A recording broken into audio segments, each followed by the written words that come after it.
Cincinnati going into Baltimore. It is plus 3.5. It is Thursday night football. It is the best game they've had on the schedule since KC and Detroit at the beginning of the season. Teddy Covers will be taking that game apart, plus so much more. Ronald Cabang joining us, Dave Sharapan joining us. And we have a lot of moving parts on this show. Big show today. Stay with us, guys. I'm sure you will enjoy it. You will laugh a lot. I am Lawrence Presman. You're watching Wager Talk Today, the best daily sports betting show on the planet. And my co-host today is Andy Lang. Why, you might ask? Well, Teddy Covers is the $2 Tuesday, and I talked him into being our guest. Teddy, welcome to Wager Talk Today, brother. So how long have we been doing this show, Prez? 2019? 4 years. I think 2019 is when we did it. I've never been a guest before. I have no idea what to do in this role. So, Nor have I. I look forward to learning on the job today. Well, Teddy, we're going to start right off the bat, brother. You want to talk Baltimore and Cincinnati. Baltimore is minus 3.5 out there against Cincinnati. A really important game for both teams, more so for Cincinnati. They're outside looking up. They just came off of a loss. So did Baltimore. How should we bet this game? So we're seeing the Ravens laying more than a field goal in a divisional rivalry that's been hotly contested and very competitive in recent years. Laying more than a field goal in these AFC North games hasn't exactly been a money-making proposition. That said, this game is lined above a field goal for good reason. There are some real concerns right now for Cincinnati. It's pretty clear. The 2023 Bengals not as good as the 2022 or 2021 Bengals. And it's not just the injuries they have at wide receiver. It doesn't look like T. Higgins is going to be able to go this week. Jay's still banged up. Trey Hendrickson, their star pass rusher, he got hurt on Sunday. His status a big question mark for this ball game. And of course, it's a Bengals team. If you're playing Baltimore, you got to run the football and stop the run. Since he's not running the football particularly well right now, 66 rushing yards last week, and they really have struggled more than once this season to stop power rushing games. So if you're going into Baltimore, you have key defensive injuries, you have key offensive injuries, you're struggling to run the football, and you're not stopping the run. That's not a recipe for success on a short week. Now, I get that it's hard to trust the Ravens at the highest level. This is a team in each of their 7 regular season losses with Lamar Jackson at QB over the last 2 years. They've had an ESPN win expectancy of 75% plus in the fourth quarter. They've been 90% plus to win in 5 of those 7 games, which means 2 things. 1, they've underachieved a little bit. They found ways to lose. And 2, this team is probably a good notch or 2 better than the record would indicate. When you look at their stats, they have stats of an undefeated team. Now, they have a couple of key injuries as well. Ronnie Stanley, Marlon Humphrey, Pro Bowl offensive lineman, Pro Bowl cornerback, both left last week. But from early indications, it looks like both of those guys may well be able to suit up this week. So I like Baltimore coming off a game in which they had a 2-touchdown lead in the fourth quarter and found a way to lose it. Now, on a short week, they get a chance to bounce back. They're the better of these 2 teams. Give me the Ravens, minus 3.5, and there's no urgency to bet this now. There's at least some chance this line comes down to 3 between now and kickoff. Baltimore, minus the points. Teddy, I'm very impressed. You know your role as a guest, and you didn't end that by saying, and there's your big game breakdown. So I'm going to ask a follow-up after your next game, but there is a very specific reason why you are not hosting, why you are the guest. So please tell us what you have up and what you have to promote. Yeah, I will regale you with the reasons why I'm the guest today and not the host. And it's real simple. I'm $2 Tuesday today. I've got a 5% big ticket report in the NBA. It is my first 5% big ticket report of the young NBA season. The results, pretty good with the NBA 5% big ticket since 2021. So it's not a short-term trend. It's a long-term trend. Since 2021, I'm 25-7, 78% with these. First one of the young season. Of course, the NBA overall has been real good. 204 and 146. That's 58%, counting every side, every total, every day since 2022. And of course, the NBA has been good of late as well. 6-2, 75% over the past 7 days. You can get that $2 big ticket right now over at WagerTalk.com. A top total in the NBA this evening. Teddy Covers joining us, everyone. You're watching Wager Talk Today. Ronald Cabang up soon. Dave Sharapan at the end of the show. And of course, if we get 125 likes, there will be a daily presidential address. Teddy, Portland +6 against the Jazz. Both teams in the dumps. 3-7 Utah, 3-6 Portland. A total that has been bet up. How are we betting this game? So this is a client play for me this evening. I'm taking Portland plus the points at Utah. And look, I mean, I could do this analysis in 5 words. Well, maybe 6 words. Utah can't be laying -6. My handicaps start with the favorite. The Jazz have 1 win in 10 games by more than 6 points. And that was at home against the worst team in the West, Memphis. And the Grizz were at the tail end of a long, miserable road trip in that time. They're 0-2 straight up and against the spread coming off a win, like the one they notched in the rematch against the hapless Grizzlies and their own road trip this past weekend. This point spread, -6, is a full 4 points higher than any spread they've been asked to lay all year. Did I mention the Jazz ranked number 30 out of 30 NBA teams in defensive efficiency? Even the Spurs and the Pacers are playing more defense than Utah so far this season.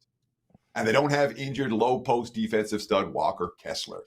So I'm not expecting these Jazz defensive numbers to improve dramatically anytime soon. Meanwhile, Portland, the number 9 team in the NBA in defensive efficiency. They've allowed 10 fewer points per 100 possessions than the Jazz have this season. Now look, the Blazers have suffered through a brutal early season run of injuries. They're without rookie point guard Scoot Henderson. They're without their young shooting guard Anthony Simons. They're out a couple of veterans as well. But the result of those injuries, right, when you lose your young starting backcourt, what happens? The veterans get more playing time. DeAndre Ayton's getting a ton of playing time. Jeremy Grant's getting a ton of playing time. Matisse Thybulle's getting a ton of playing time. These are benefits for Portland. Short term, not long term. They're trying to develop a roster. But short term, these are positive things for the Blazers. Say, all right, what about the backcourt? Well, Shaedon Sharpe scored 19 points against the Lakers the other night. Skylar Mays had 10 assists in that ballgame. It's not like they've got no backcourt whatsoever. Portland's already won straight up on the highway at Toronto. They've already won straight up on the highway at Detroit. In 2 games on their current road trip, they lost by only 3 at Sacramento, and by 6 against the Lakers. They're staying competitive right through the final buzzer. And they're live dogs tonight in Utah. Give me +6 with the Blazers.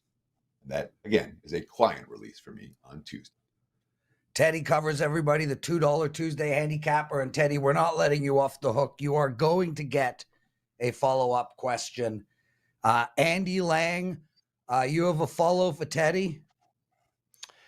Yeah, scheduling. Are you worried about this schedule? Portland, 3rd straight road game, back-to-back situation as they play tomorrow at home to Cleveland. So we've got travel tonight. Utah has not played since Friday. They're rested. They don't play till this Friday, so they don't have a whole lot looking forward to. You worry about focus maybe on the side of Utah, and maybe the schedule might be on the bad side for Portland. So when it comes to the first of back-to-backs with a team off 2 straight losses and they're playing a superior team tomorrow night, I would expect Portland to be fully focused on this game. You know, this is the game that they can win out of the 2, in theory. Not that can't beat Cleveland, but I'm not expecting the Blazers to lay down, Chauncey Billups to lay down in this spot. When you ask about the spot for Utah, I don't love a team that just had a long road trip, won their last game, came home, got a little bit of time to chill over the weekend. Yeah, that's not, to me, a max intensity spot for the Jazz. So both scheduling concerns, there's something to pay attention to, but neither one is going to get me off the game. Teddy Covers. So, guys, every day Teddy is my co-host, and he grills the guests. Yesterday, he was particularly savage to Brian Power. Teddy, Marco D'Angelo has a follow-up question for you. Marco? So, Teddy, let me see here. I want to go back to that first game that you covered, Baltimore and Cincinnati.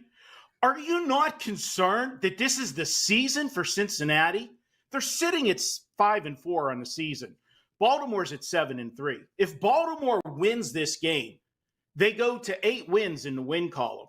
And that 3.5 game lead is really like 4.5 because they will have swept the season series against Cincinnati. If you remember, these two played in week 2, and the Cincinnati Bengals were playing with a one-legged quarterback at the beginning of the season, and that game was a 27-24 nail-biter, as usual with these two teams.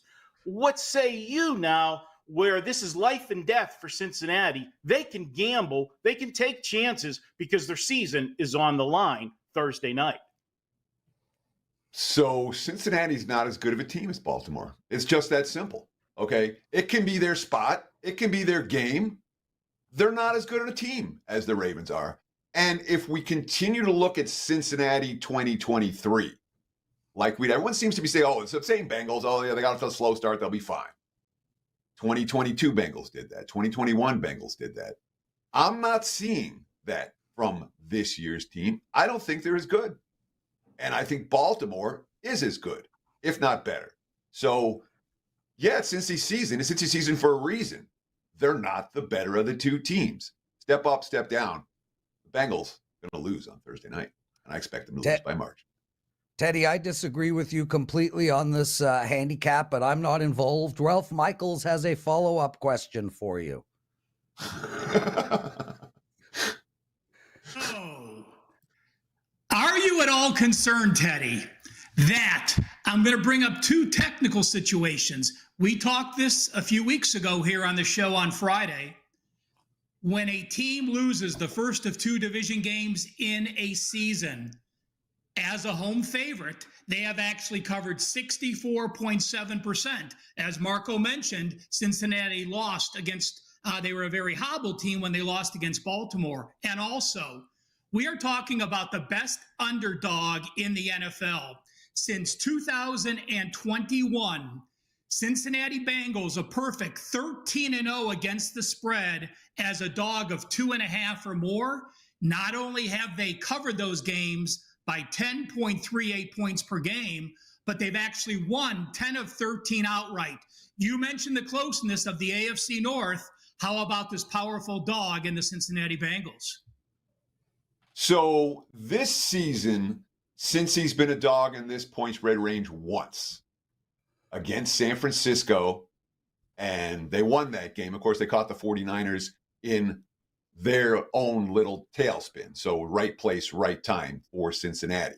But when you're talking about, again, you're bringing about records for last year and the year before, and that's when the Bengals were really good in this bigger underdog role. This year, they've had one try against a flawed team in a bad spot, and they took care of it. But I'm not looking at this year's Bengals team as being as good as last year's Bengals squad. That's point number 1. Point number 2, Ralph, you always say when you're making a case for a team, you want to look at these trends and angles. But it's not the only reason. And you're never going to make a play just angle-wise. If it's 64%, 36% cash the other way. And I get it. It certainly is the type of scenario where I expect there to be a lot of support for Cincinnati in the betting markets. But I'm not going to change my opinion about the fundamental handicap of this game where Baltimore should be able to run and stop the run. I think they'll have success against Burrow in the passing game as well. I don't think Cincy's throwing the ball up and down the field this week. So the fundamental aspects of this handicap to me are stronger than the technical aspects. So I will be willing to go against a trend that has hit 64%. Teddy Covers, our $2 Tuesday handicapper. Guys, if you've never made a purchase at WagerTalk, Teddy's 5% plays are gold. I mean, gold. They are as good a play as we sell at the website, especially in NBA. So make sure to take advantage of that. It is only $2. Teddy, yesterday you were so mean to Brian Power. He now has a follow-up question for you. Where do we go here? How about to the NBA? Teddy, you mentioned Portland's defensive rating. It is pretty good. I'll concede that. But Robert Williams now out. And with him out, I would expect that rating to plummet moving forward. There are other injuries that you acknowledge. Brogdon, Henderson out. Utah, I concede that laying 6 points with that team doesn't sound like too much fun. However, they are 8-3 straight up, 7-3-1 against the number, against sub 400 foes under Will Hardy. Portland's wins, you look at them, 2 of them against Detroit and Memphis. They're a combined 4-17 and in last place in their respective conferences. Portland lost at home to Memphis after beating them. You mentioned being competitive in losses to Sacramento and the Lakers, but Sacramento didn't have De'Aaron Fox. The Lakers didn't have LeBron James. So my question to you, Teddy, is why would someone possibly want to put their hard-earned money on the Portland Trailblazers? Utah can't be laying 6. All right.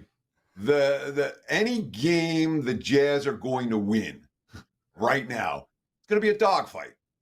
All right, flat out. This is not a team we expect to win games by margin. They're not good enough defensively to hold leads.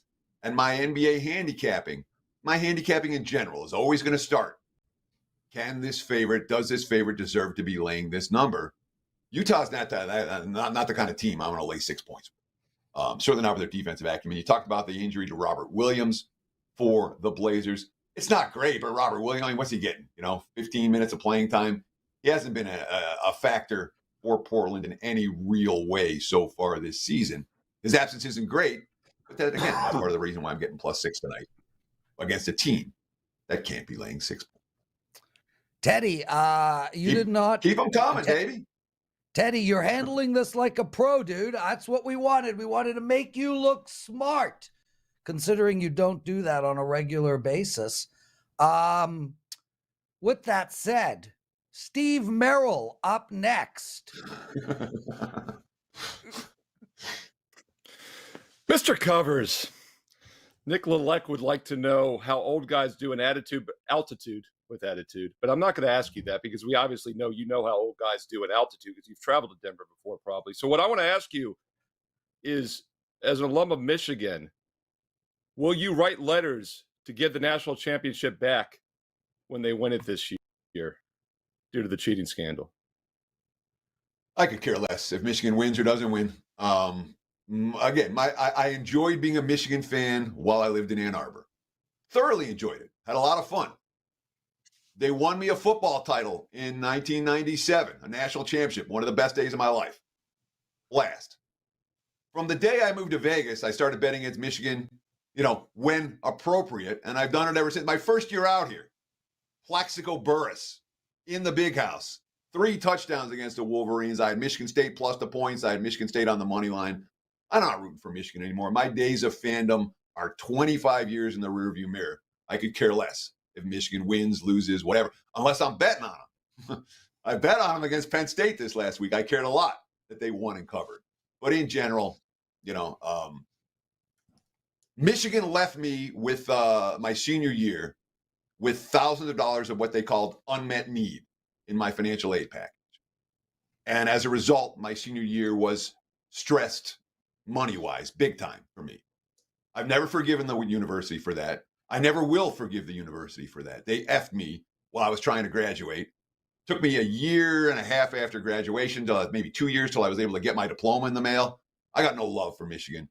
Yeah, I got a degree from there, but I could care less betting against them or if they win. Teddy Covers. Ronald Cabang is up next. He's going to look at 2 NBA games, but while waiting, he wanted in on the action. Ronald?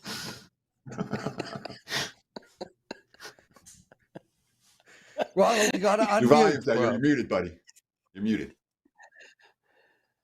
Sorry about that. I wasn't too sure if I should have done this since I'm up next. I might get grilled since I'm doing 2 NBA games, but I'm going to that Blazers look that you have here. This Jazz team, I know they struggle on the road, especially offensively, right? They're averaging less than 110 points per game on the road, but at home, they're averaging 120 per game, and that's the reason why they're 4-0 to the over. They're averaging combined 238 per game in that sense, right? Their defense is not good at home either, but their offense is just so much better. And you talked about how the Jazz shouldn't be laying points, but they've been a favorite once so far this season. They smashed the Grizzlies by 22 as home favorites, as 2-point home favorites. The other thing too, if we're looking at statistical interactions, we're looking at where do the Jazz score their points. They score their points a lot in the paint, 11th in scoring in the paint, 52 points per game. The Blazers are 28th in defending it, allowing 57.3 per game. And we talk about narratives, right? Like sometimes teams are favored for a reason. Could this be one of those situations? We've seen pretty consistently the markets have been telling us they don't like Portland pretty much from day one this year. And with the injuries that the Blazers have suffered over the last few weeks, it feels like every game the markets get lower and lower on Portland. I understand the concept. Portland is very much a lottery team in rebuilding mode. But so is Utah. And it's not Portland that has to win this game by more than 6 points in order to cover the number. So for me, it comes down to the simple basic. And I don't mean to follow up with you. There was someone else who talked about some stats about the Jazz and what they did last year and the laying points. I don't care what the Jazz did last year laying points. Last year is last year now. We're 10 games into the new season. This year, Utah, to me, in this point spread range, is something of a false favorite. And I think Portland's better than Memphis right now as well. He said they blew out Memphis. I think the Blazers are my power rating show. Clearly, Portland's better than them. Guys, as you can see from Teddy's face, he had no idea that this was happening. Teddy, you're awesome, dude. Yeah. Is that it? Well, there's no more? Yeah. So, Teddy, everybody wanted in. And we just couldn't spend the entire show focused on two games. We wanted to do it. Carmine wanted to go. He's in the chat room. But I had to limit it. But well freaking done, dude. Kick ass on your $2 Tuesday play tonight. Guys, make sure to grab Teddy's $2 Tuesday. And thanks for joining in on the fun, man. It was a blast. Thanks for having me. Literally a master class at answering follow-up questions, Teddy. Be well. I appreciate that. Thank you. Trying. Andy, that was a lot of fun, right? That was amazing. He's gonna get his revenge on us. I hope you're never a guest, Prez. The follow-up questions coming to you. He's gonna be ruthless. But what a master class in. He's the best. He's the best. Yeah, what a pro. Ronald Cabang joining us, everyone. Ron, welcome to the show. How are you, my friend? How's your NBA season going so far? You know what? It's pretty good. It's been an up and down season, but last 6 games, 5-0-1. Last week was pretty bad, but I said I was gonna bounce back, and 5-0-1 is a great bounce back.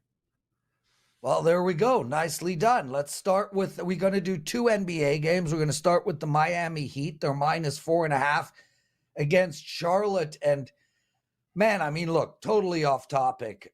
Could there be a worse franchise in sports history? I don't know. But here Charlotte sits 3-6. How do we bet this game? Yeah, I'm actually looking towards the Heat, which I was very low on this Heat team to start the season, but they started 1-4. They pulled out 5 straight now. This team, I feel like, is just so well coached. Coach Bo is pulling the best out of each player that he has available. I mean, they've been also dealing with injuries too. The Hornets, who I thought they were, they're still a lower tier team, 3-6 on the season, mainly due to their lack of defense. This team is dead last in defensive rating, giving up over 123 points per game. Heat are top 10 in defensive rating right now. Most of the Hornets' points come in the paint. They actually number 1 in the league in that aspect, averaging 64 points per game in the paint. They're also top 5 in second chance points, but the Heat are the 6th best in limiting second chance points and are towards the middle of the pack when it comes to defending the paint as well. On the Heat side, offensively, they create offense through their defense. They force over 17 turnovers per game and are 5th in points off turnovers, while the Hornets are allowing the 3rd most points off turnovers in the league. So that statistical interaction points me towards the Heat being able to take advantage of those turnovers. Another thing that points me towards the Heat here is the free throw rate. I know it's something that kind of gets overlooked, but for me, the Heat are 2nd best at limiting opponents' chances at the line, while the Hornets, sending the opponents to the free throw line at the third highest rate in the league. And the Heat are shooting 85% from the line, so they're going to take advantage of that. And those little 1 point, 1 point free throw attempts are going to kind of add up towards the end of this game here. And I think this is a situation where the Heat will be able to limit the Hornets' ability to score in the paint. And then, the Heat, they have a lot of pass here to cover the 4.5 spread. I could see them winning by 7 or more in this one. So I would look towards the Heat here. Yeah, Ronald, I attempted to come up with a really dicey, fun, amazing follow-up question that shows why you should bet on the Charlotte Hornets, and I came up with nothing.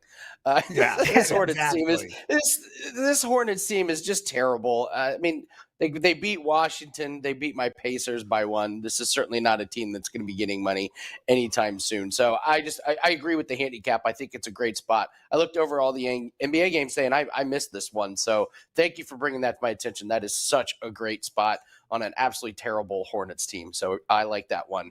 What is the next game you have for us?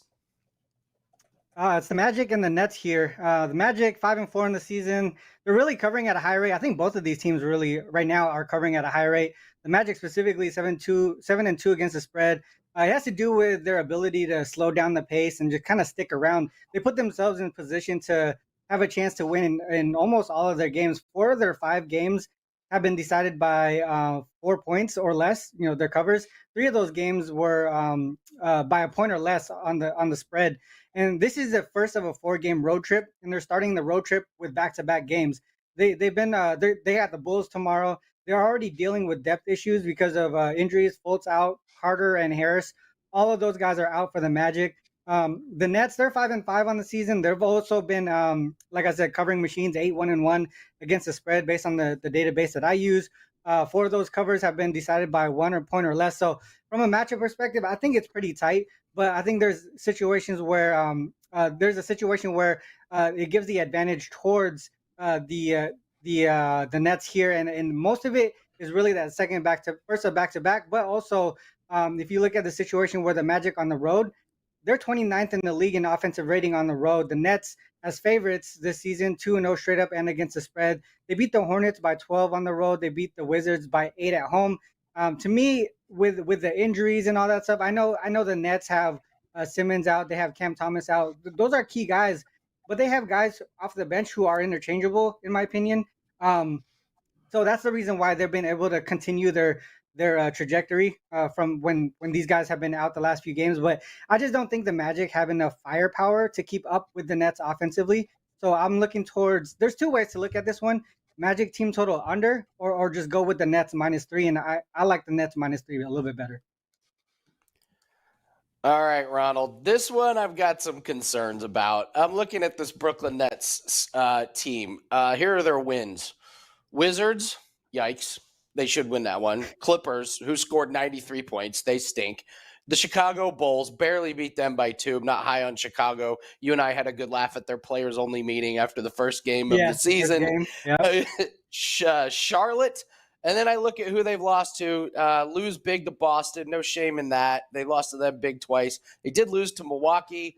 I don't know. Is this Brooklyn Nets team good, or is this a team that beats up on bad teams, and then when they have any type of step up in competition, they're a little overmatched?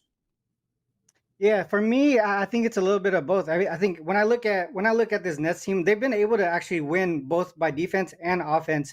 Different situations per game, I think they take advantage of who their matchup is. And in this situation, you're seeing a Magic team coming off of a big win, right? They're dealing with injuries. They're on the first game of back-to-back. So the situation for me is where the Nets can take advantage of. This is a spot where I think that, in a tight line, if they were like a -6, -7 or more, especially if Ben Simmons was in and Cam Thomas was in, I probably wouldn't play this game. But at a small line like this and the situation that the Bucks are in, this is definitely a spot that I think the Nets can win by 5 points or less, 5 points or more. Ronald Cabang, everyone. Dave Sharapan still to come. We only need 3 more likes for a daily presidential address. Ronald, what do you have going for the clients today? Yeah, I have one college basketball play starting off the season 3-0 in college basketball. So hopefully we just stay undefeated there. Maybe I'll just stop after today if I win. But NBA, like I said, I had a terrible week last week. I'm bouncing back very strong since Saturday, 5-0-1 in the NBA. I got 3 plays on the board. The 2 that I gave out today are smaller premium plays. They are on my card, my premium card. So those 2 are premium plays. And then I have 1 extra one that I didn't talk about today. So that's what I have over at WagerTalk. Awesome stuff, Ronald Cabang, everyone. Andy, when you write up your streaks to put your sales pitches to, look at, oh my God. Oh my God. Oh my God. Sneak peek. Andy, do you write your pushes? Do you I'm 5-0-1 in my last 6? I just write I'm 5-0 in my last 5. I just ignore the push. Yeah, I tend to ignore the push. Every character on the write-up is kind of important. I mean, you don't need to know the actual streaks when it comes to pushes. I guess some people would want to know it, but when you have limited space, you just got to eliminate all the fluff. Guys, we're going to run late today. Don't worry. Lots of Dave Sharapan coming. Andy, what do you got going for the clients tonight? Well, the big thing, I have an NHL play that is up right now. And you talked about streaks.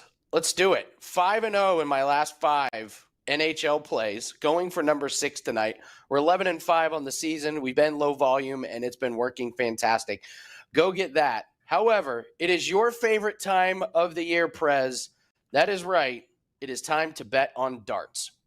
We went 2-0 yesterday in darts, and at 1 o'clock we will have our official darts play that will be up. It is we're getting ready for the World Darts Championship, and we have a couple of tournaments leading into it. Very bettable opportunities. 2-0 yesterday in darts. So here in about 30 minutes, we will have our darts official play. I don't think I need to say we're number 1 in darts at WagerTalk, but I will say we are number 1 in darts at WagerTalk. Huge source of income and profits to your bankroll. The money all spends the same. I cannot wait to have a strong week in darts. Yeah, and Andy, I'm good with that, man. Dart it up for all I care, so long as you win. And we've always, there's always been people who wants to bet on darts.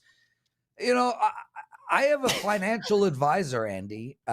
He handles all my money. I don't have a goddamn clue what stocks he buys for me. Not a freaking clue. If he wants to buy dart stocks, well, I pay him.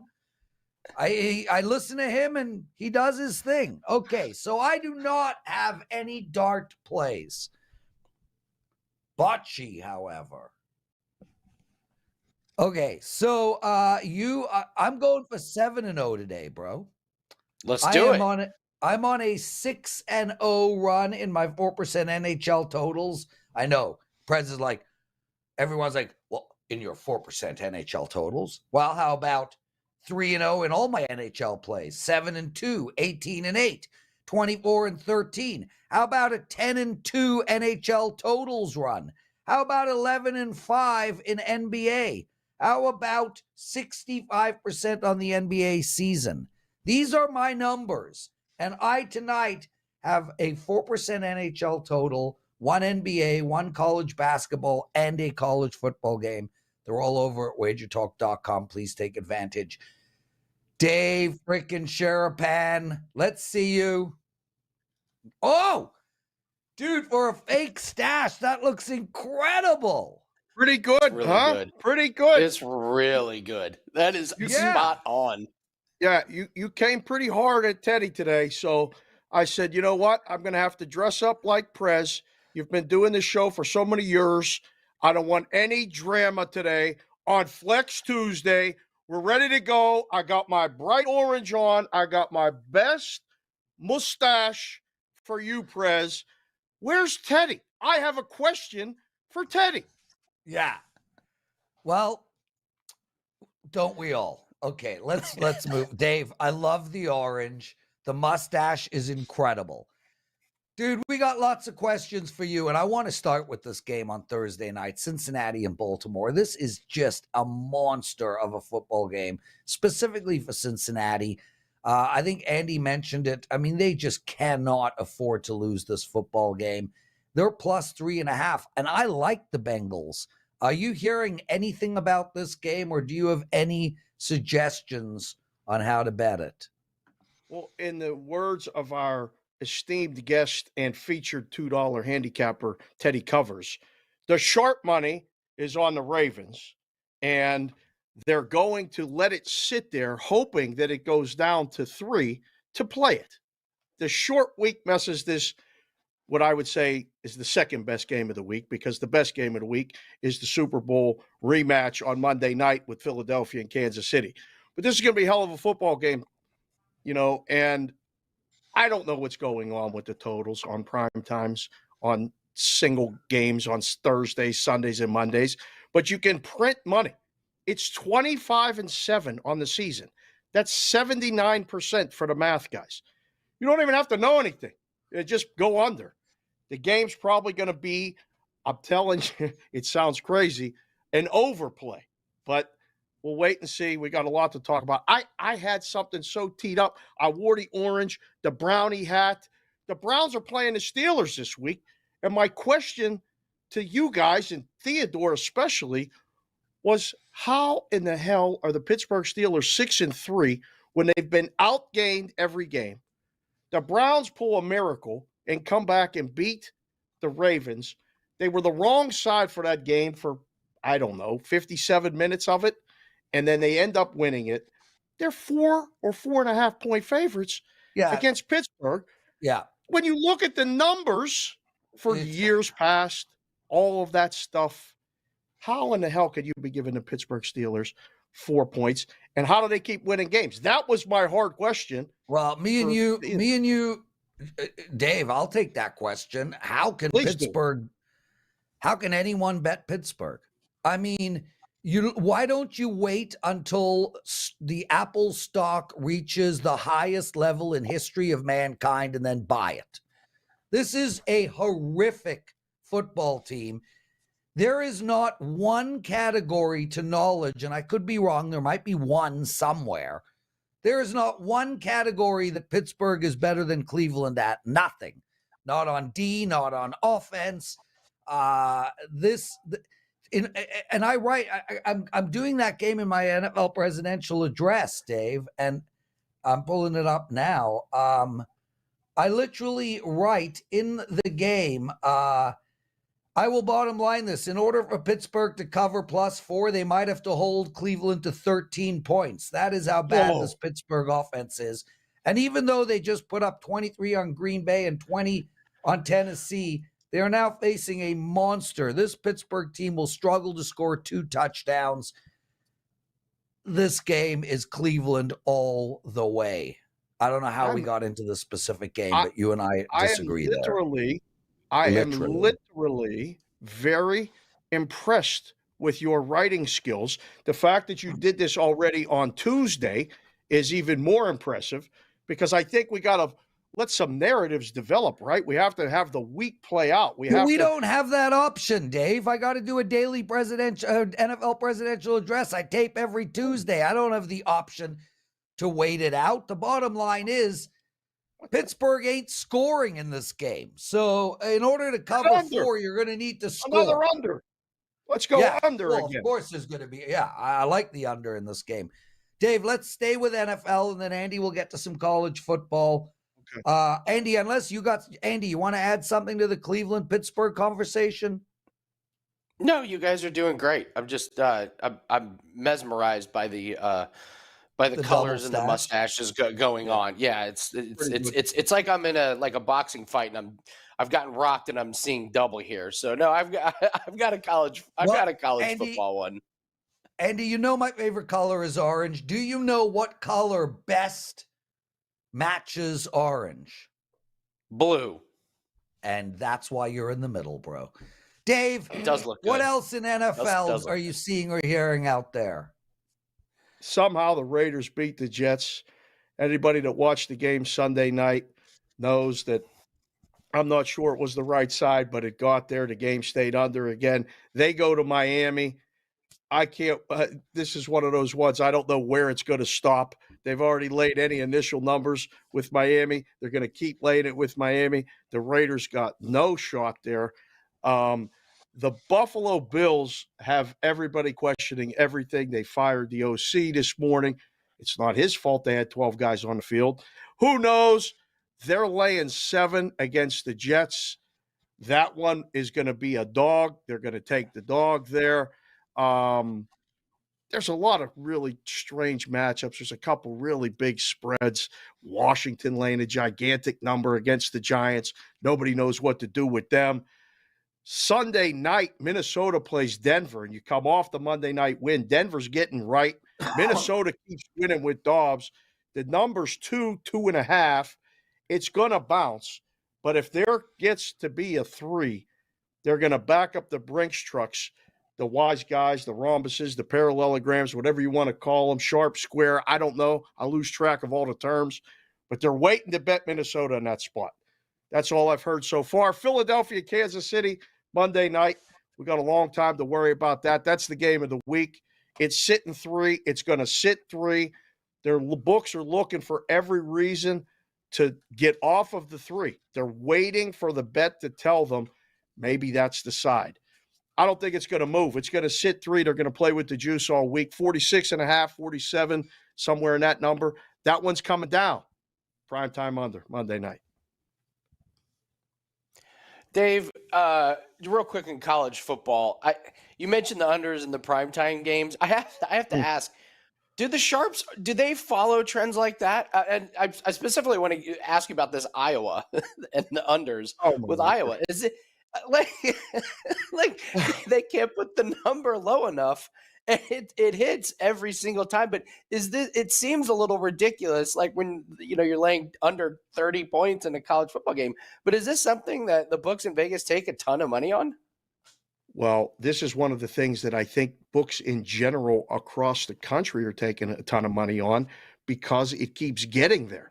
And I was with some guys last night that we were talking about it, and the answer was, the question was, how low can you make a total in college football? Because it was a historically low total at 28, and it went under. But they're playing Illinois this week, and Illinois stats and numbers indicate that they are going to give up points, despite the fact that the best play for Iowa is them punting. They don't really have a good offense at all. And, oh, my goodness, my mustache is falling off. Sorry about that.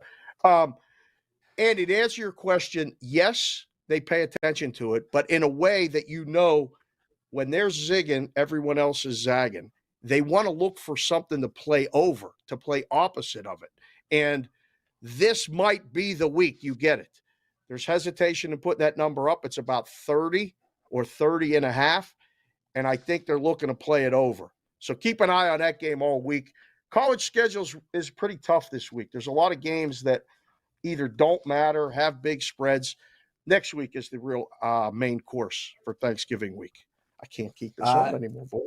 Gotta come Dave on. Sharapan, I gotta tell you something. I actually think you look great with that mustache.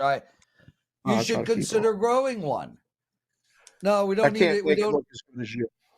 I'll try. Dude, right, there we go. Anything in NBA and NHL? College basketball, anything else? Oh, did you see the college basketball game of the day? Creighton against Iowa. It's a really good game back there. We're going to have on the play-by-play voice of the Creighton Blue Jays today on Bostonian versus the Book coming up at 11 o'clock Pacific. We're going to talk about this game as far as the total. I don't think you can make this total high enough. I was with another guy, Mike, from Signature Advice. He's talking about first-half college basketball totals being wrong. They're just off. They're not high enough. You can find a lot of plays. Creighton, Iowa, game over, first half over. It's a big number for Creighton. I don't think Iowa's going to be able to score enough, especially in the second half. Mustache off, it won't stay. Yale, Ivy Leagues, big first half overs. Apparently, odds makers are having a difficult time with those numbers.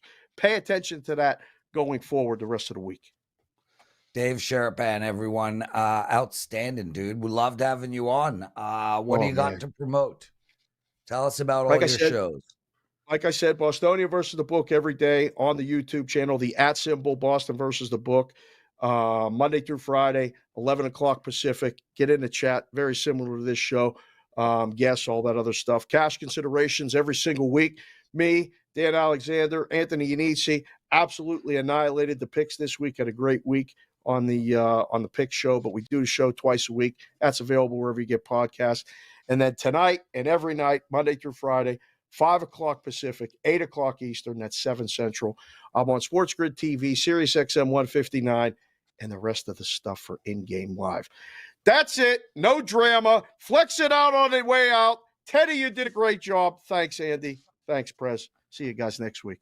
We love you, Dave Sharapan. Thanks for joining us, brother. Andy, what a fun show, man. We still have the daily presidential address to go, but thank you for sitting in. Thank you for covering for Teddy. I know you're going to be on the show on Thursday. Teddy doesn't know this, but Steve Merrill will be hosting on Thursday as well.